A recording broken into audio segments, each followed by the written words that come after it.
Hello everyone, this is Dr. Flores and welcome to the Kool Derby Academy PMP Live Seminar Series. We are now in cost management. Yes, it's taken a while to get out of schedule management or time management. It's called time management in the PMBOK, but it is about the schedule. So just a note here, remember that you get credit, 1 PDU, 1 Professional Development Unit, for going through this session. If you are not a PMP as of yet, this is part of your 35 hours. If you are a PMP, this is part of a PDUs, which is 60 over 3 years. So you get this knowledge information to prepare you for the exam. And as you know, I try to give you only information that will be helpful to you and not stuff that will waste your time.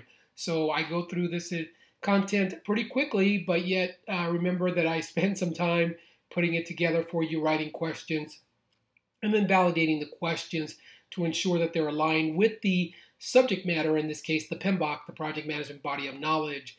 So let's get started with the lesson. So again, the seminar is a weekly seminar, usually on Monday nights. And if I cannot make the session, live session, then we will record it as I am today, a recording for you. It's the same content, but it is not in the live environment. So either way works, but some people prefer the recordings, and I know some people prefer the live session, so we'll switch back and forth as we go along. So this is the PMP Live Seminar Series, and I welcomed you to it. The presentation will be on plan cost management. We'll talk about some key terms. I did a little something different this time. I'll show you when we get there, when we get to the key terms. I think you will like it.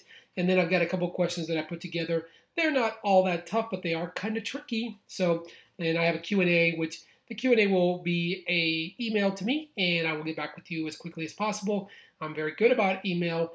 And as always, if you wish to chat with me on the telephone, just let me know through email, and I will call you, and we will talk. So, and we'll confirm the next date, which will be next Monday, and we keep going until we get to the end, and then we'll start over. So it's always fun. Never ends, right? There's always something good going on, because in the first run, you're not going to capture everything. You're going to capture a good amount of stuff. But even if I were to do this in 10 runs, 10 times, there's still questions to be written. There's still topics. The PMBOK is over 600 pages now. A lot of information. So what is plan cost management? It is in the cost management knowledge area, right? And it is in the planning process group. So the cost management knowledge area and in the planning process group. The definition, plan cost management, is the process that establishes the policies, procedures, and documentation for planning, expending, and controlling project costs. So again, don't forget the cost management plan, time management plan, procurement management plan, scope management plan, whatever plan talks about policies, procedures, documentation about or regarding the planning, expending, in this case expending because it's cost management, but the word planning and controlling, you see, controlling project costs, that could be changed depending on the knowledge area. So again, policies, procedures, the cost management plan. So the key benefit of this process, plan cost management, is that it provides guidance and direction on how the project costs will be managed throughout the project. So think about it for a second. Guidance, directions, well, that's policies, procedures, documentation, right? So if you are trying to answer more than one question, this is a way to do it, is to know that any plan, in this case the cost management plan, is associated with policies, procedures, documentation. In other words, how are we going to do cost management? Not are we doing it? That's in executing it. This is how do we plan to do it? Very different phases. And I want you to grasp that, because if you start getting control of this knowledge, vocabulary, terminology, you're going to do pretty well on the exam. Now, is it still going to be dicey? Yes. I mean, of course, it's not supposed to be easy, but it's a lot better when you can get into the elimination of questions, right? I think you can do that by using the hints that I'm giving you. So here are the key terms, and what I've done differently is I've now told you if in this process, again, this process is plan cost management, if it is an input, a tool and technique, or an output. So not that I want you to remember everything, but it gives you a little more context, right? Okay, so the first, the scope baseline, is an input to plan cost management. So this means that I need the scope baseline to work on the process called plan cost management. It includes the project scope statement and WBS detail for cost estimation and management. So what is it? It requires, it requires that we have an idea about the WBS, the work breakdown structure. That makes a lot of sense, because how are we going to engage in cost management, the policies and procedures, if we don't even know where those costs are coming from, those activities? So the work breakdown structure back in scope management gave us that detail. So we use that in the cost estimation process. Now the policies and procedures, because we're still in the planning phase. Now, expert judgment is a tool and technique of this process, and be aware that it doesn't matter where expert judgment shows up, it is always a tool and technique, and it is qualitative in nature, because judgment is qualitative, not quantitative. So expert judgment guided by historical information provides valuable insight about the environment and information from prior similar projects. So we ask subject matter experts who have worked on other projects, who have done cost estimation, and they give us that knowledge that we need to plan cost management. These are these skilled individuals. It could also be, for example, groups, organizations like Gartner, anyone, or consultants who give us information regarding how to estimate the project. Generally speaking, these are the people who do the work, right? Or the people who do the estimation, the budget coordinator, those kinds of people. And again, you could even go further and say it's the people who actually perform the work, because they know the number of hours associated with the activity. However, this is why we go back to the WBS, because in the work breakdown structure, we actually estimated the time. That's why we did later on in time management. Remember, we did the network diagram. That all came from the WBS. Remember, linkages help you. Now, the cost management plan. It is the only output of planned cost management. This is a component of the project management plan, and it describes how the project costs will be planned, structured, and controlled. So the cost management plan is a plan. It is not about doing the work. It's how you're going to do the work, how you're going to plan it, how you're going to structure it, and how do you control it. This is important, okay?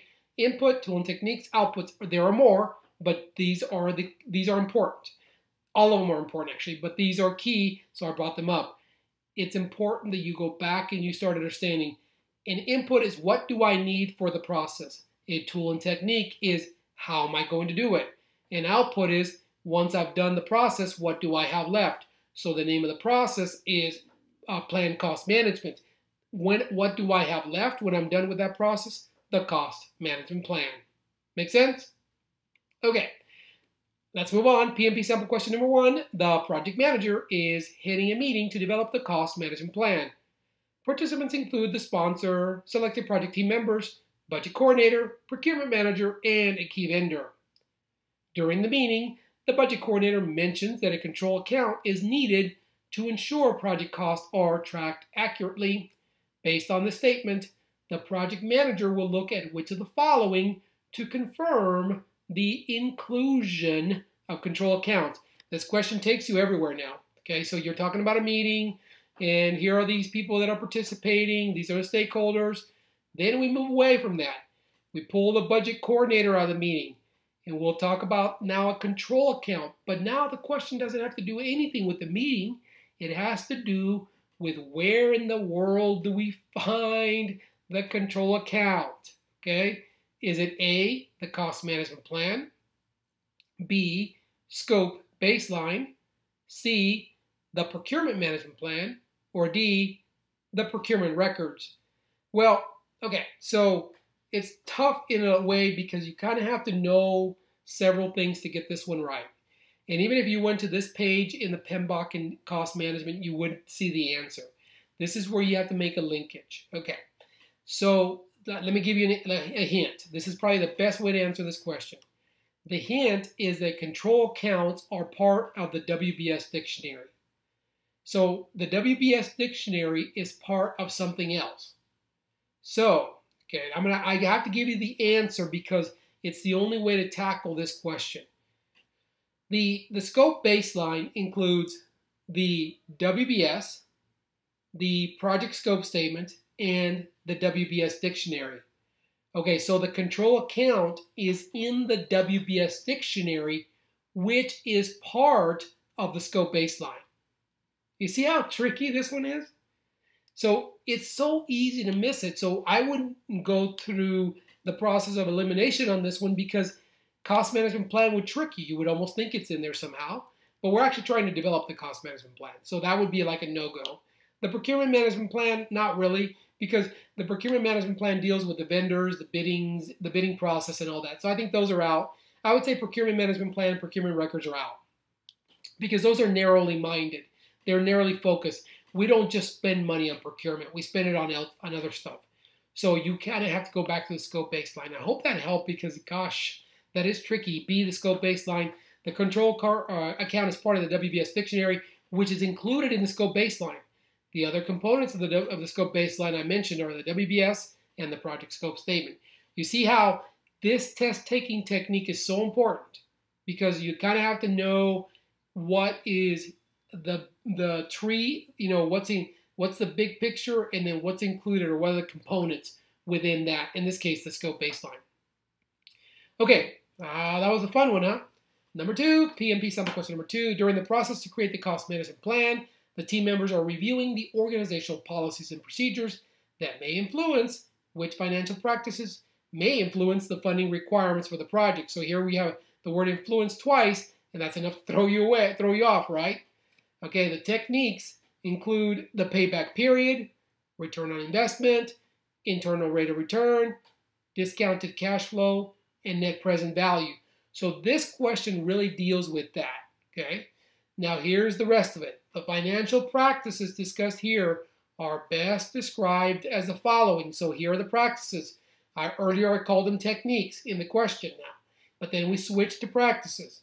They are payback period, return on investment, internal rate of return, discounted cash flow, and net present value. What are these practices called? Are they called cost estimation procedures, buy versus build, or build versus buy? I just switched the terms there.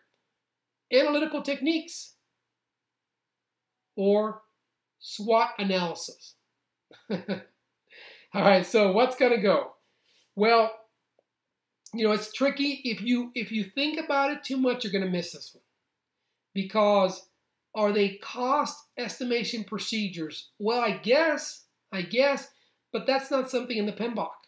Cost estimation procedures is not in the PMBOK. So that's got to go, even though it sounds kind of right. Buy versus build or build versus buy? Maybe if I'm thinking about how to save some money and estimate. So let's keep that one in there for now. Now we have analytical techniques, which sounds pretty good because remember, these are all math related. Payback period, their return on investment, internal rate of return, discounted cash flow, and net present value. You have to do math. So that makes it analytical, right? And then you have SWOT analysis. Well, I guess you could use the results from here to do SWOT, but that is not the best answer. The practices described here, now SWOT analysis is what I use the knowledge. So do I say that's a strength or a weakness? How do I use it? So it's a little bit down the road. So SWOT is gone. So you have buy versus build or build versus buy, and that's enough to trick you now when they switch these terms. And then analytical techniques. Well, it's more analytical techniques because we're talking about return on investment and discounted cash flow and so on. That is a better answer. You're not being told here a buy versus build or build versus buy. You're not told anything about that. You're not told whether to do it in-house or outsource it. So that's why you're not giving information to select that one. The answer is C, analytical techniques. So analytical techniques are used to determine the most appropriate funding requirements and include the payback period, return on investment, internal rate of return, discounted cash flow, and net present value. Tricky. Both of these questions are tricky. No doubt about it. I can easily see where you could get both of them right or you could get both of them wrong. If you use the techniques I gave you, you've got a pretty good chance. All right, question, comments, you send those to me. I will address them and get them back to you. This is where you can get back with me, and I promise you I'll return your email, and if you want to talk to you on the phone, I'll be happy to do that. Okay, we'll have it next Monday, and we'll see if we can have a live session. If not, we'll do a recording. Either way, I look forward to seeing you next week, and keep studying, stay focused, and best of luck. See you soon. Goodbye for now.